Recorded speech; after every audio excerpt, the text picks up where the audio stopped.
दक्षिण कोरिया में पहली बार हुए राष्ट्रपति गिरफ्तार, कटीली तारे काटकर घर में घुसे जांच अधिकारी।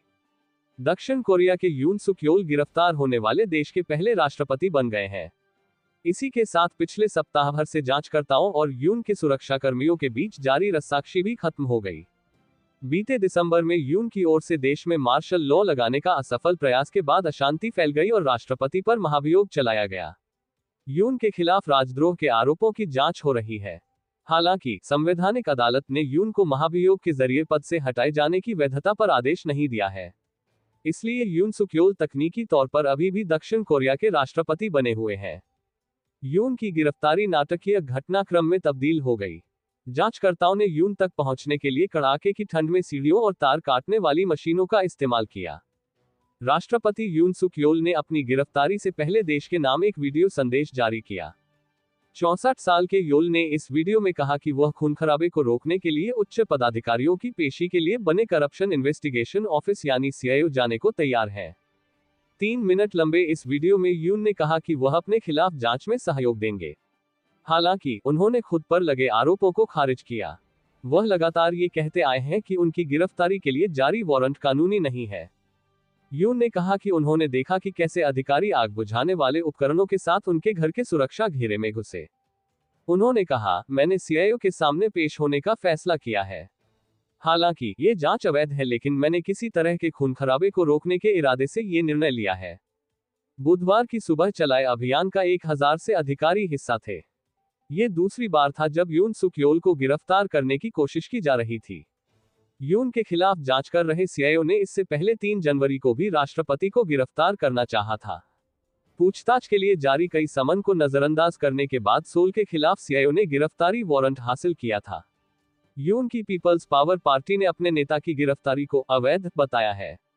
सदन में पार्टी के नेता क्वेओन सियोक डोंग ने बुधवार के घटनाक्रम को अफसोसजनक बताया।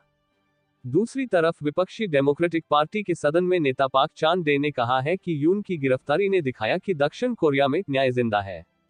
पार्टी की बैठक के दौरान उन्होंने कहा, ये गिरफ्तारी संवैधानिक व्यवस्था, लोकतंत्र और कानून के शासन को बहाल करने की दिशा में पहला कदम है। फिलहाल वित्त मंत्री चोई सांग मोक ही दक्षिण कोरिया के कार्यवाहक राष्ट्रपति हैं। उनसे पहले कार्यवाहक राष्ट्रपति हान डक सू को बनाया गया था, लेकिन विपक्षी दलों ने सू पर भी महाभियोग चलाकर उन्हें पद से हटा दिया। पूछताछ के बाद यून सुक योल को CIO के दफ्तर से करीब 5 किलोमीटर दूर जियोगी प्रांत में सोल डिटेंशन सेंटर में हिरासत में रखे जाने की उम्मीद है।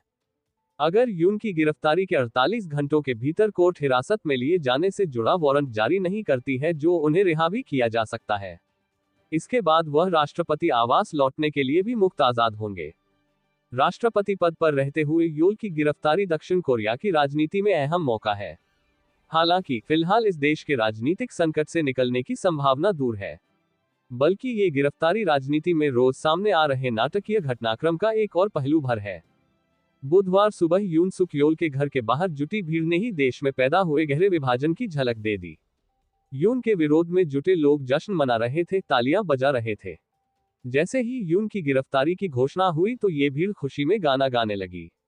वहीं दूसरी ओर माहौल एकदम उलट था। यून के एक समर्थक ने BBC से कहा, हम बहुत गुस्सा और निराश हैं। कानून पूरी तरह तोड़ा गया है। इस गतिरोध ने सरकार से जुड़े 2 धड़ों को भी एक दूसरे के सामने खड़ा कर दिया। एक ओर जांच अधिकारी थे, जिनके पास कानूनी गिरफ्तारी वारंट था, और दूसरी ओर राष्ट्रपति की सुरक्षा करने वाले कर्मी, जिनका कहना था कि वे राष्ट्रपति की सुरक्षा के लिए कर्तव्यबद्ध हैं।